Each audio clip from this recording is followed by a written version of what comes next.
Sempatkan baca dzikir ini 200 kali setelah sholat.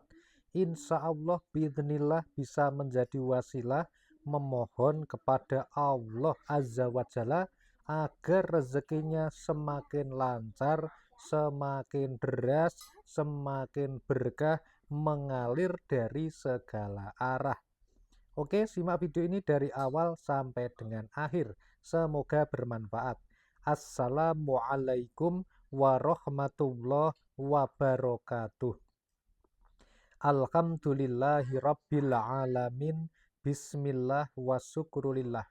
Ala ni'matillah wassalatu wassalamu ala rasulillah Muhammadin sallallahu alaihi wasallama amma ba'd. Sahabat Taman Surga yang dimuliakan oleh Allah Subhanahu wa Ta'ala, bertemu kembali dengan saya, Ali Akbar Nafis, pengasuh dari Majelis channel YouTube Taman Surga. Mari kita awali pertemuan ini dengan mengucapkan kalimat tahmid bersama-sama bi qaulina alhamdulillahi rabbil alamin. Selanjutnya mari kita bersolawat bersama-sama. Allahumma sholli ala sayyidina Muhammad wa ala ali sayyidina Muhammad. Semoga sholawat serta salamnya Allah Subhanahu wa Ta'ala senantiasa terlimpah kepada junjungan kita Nabi Agung Muhammad Sallallahu Alaihi Wasallam, Rasul yang memiliki syafaatul udmah, syafaat yang paling agung di antara semua nabi dan rasul sebelumnya. Dan mudah-mudahan kita semua jamaah Majelis Taman Surga ini mendapatkan syafaat Rasulullah Shallallahu Alaihi Wasallam di dunia sampai dengan akhirat. Amin ya Robbal Alamin.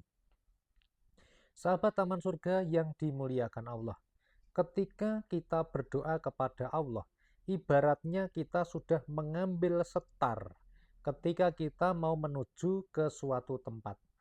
Contohnya, ketika kita berdoa ingin mendapatkan rezeki dari Allah, maka ibaratnya kita sudah mengambil setar, seperti halnya kita setarnya dari Surabaya mau menuju ke Jakarta. Jadi finishnya sudah diketahui, yaitu di Jakarta. Jadi semua doa pasti dikabulkan Allah. Pertanyaannya, Anda ketika menjalani prosesnya itu, Anda mampu mengawal sampai kota Jakarta atau tidak? Jangan-jangan Anda baru sampai ke kota Malang sudah nggak kuat kemudian berhenti berdoa. Padahal finish pengabulan doa Anda adalah di kota Jakarta. Atau ada yang bisa mencapai perjalanan dari kota Surabaya menuju Jakarta itu dengan cepat karena naik pesawat. Ada yang naik kereta, ada yang naik mobil, ada yang naik kendaraan, atau ada yang jalan kaki. Kira-kira posisi Anda dalam menjemput doa itu menggunakan yang mana? Karena sahabat Taman Surga, agar doa kita ini bisa menjadi luar biasa, maka bukan hanya kita sekedar berdoa, bukan hanya kita sekedar usaha lahiriah, tetapi juga berusaha secara batiniah. Nah, salah satunya adalah menggunakan amalan ini. Sahabat yang dimuliakan Allah, kita akan bahas amalan ini dengan tuntas. Dan sebelumnya sahabat yang baru saja bertemu dengan channel ini, silahkan subscribe channelnya dengan cara tekan tulisan subscribe berwarna merah yang ada pada bawah video ini sekarang juga. Kemudian sahabat-sahabat juga jangan lupa untuk langsung menuju ke kolom komentar. Silahkan kalian tuliskan doa-doa terbaik Anda yang ada di kolom komentar tersebut. Anda tulis doanya, kemudian Anda postingkan. Kalau sudah sahabat Taman Surga, kemudian mari kita doakan bersama-sama. Semoga doa-doa yang sudah ditulis di kolom komentar dikabulkan Allah Subhanahu wa Ta'ala. Mari kita aminkan bersama-sama. Amin. Ya Rabbal Alamin. Ya Allah, kabulkanlah doa-doa sahabat Taman Surga yang sudah dituliskan di kolom komentar. Amin ya Rabbal Alamin. Sahabat Taman Surga yang dimuliakan Allah, sempatkan juga sahabat untuk share video ini kepada teman-teman Anda, saudara Anda yang sedang butuh informasi ini.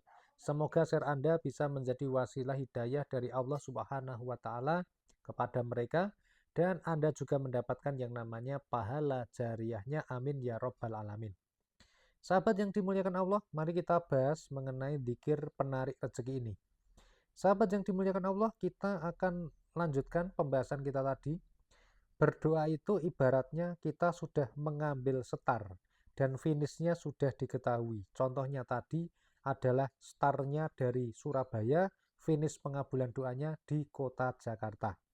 Nah, sahabat yang dimuliakan Allah, di dalam perjalanan itu bisa jadi kita mendapatkan hambatan.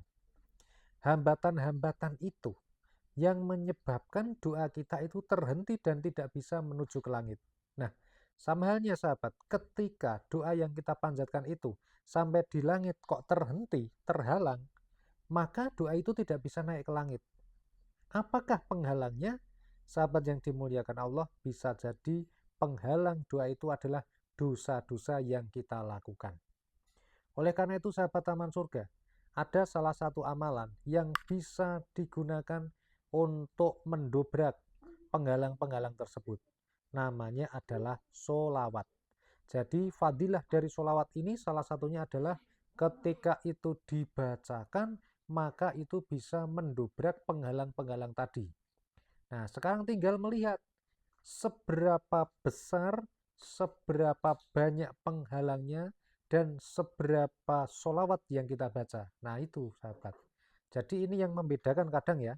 Allah itu kan bisa mengabulkan doanya hambanya kapan saja, di mana saja. Mau orang soleh dikabulkan, mau orang nggak soleh pun juga dikabulkan. Orang Islam dikabulkan doanya, orang non-muslim pun juga dikabulkan doanya. Itu hak prerogatif Allah. Allah bisa saja. Nah, tapi terkadang sahabat ada parameter yang bisa kita gunakan ya. Kadang orang yang soleh itu memiliki kedekatan yang lebih dibandingkan dengan orang yang kurang soleh. Memiliki kedekatan yang lebih kepada Allah. Orang-orang yang soleh itu doanya lebih cepat dikabulkan oleh Allah Subhanahu wa Ta'ala. Nah, sahabat yang dimuliakan Allah, posisi kita di mana sekarang? Nah, ada yang baru membaca sholawat ya, dibaca 1000 kali, doa langsung dikabulkan.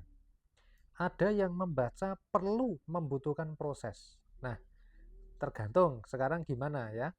Kita harus memiliki mental sebagai mental juara, mental yang muslim yang bukan patah semangat, muslim yang tidak mudah patah semangat. Karena sahabat Taman Surga, kita melihat bahwa Nabi itu dicontohkan kepada kita bahwa Nabi itu ada yang berdoa lama itu baru dikabulkan. Ada yang begitu berdoa langsung dikabulkan juga ada. Nah, kita juga melihat sekarang. Contohnya siapa? Contohnya adalah ketika Nabi Ibrahim itu memohon keturunan itu kan berdoanya lama. Dan akhirnya juga dikabulkan sahabat. Nah, pertanyaannya sekarang adalah kita harus punya mental yang seperti itu.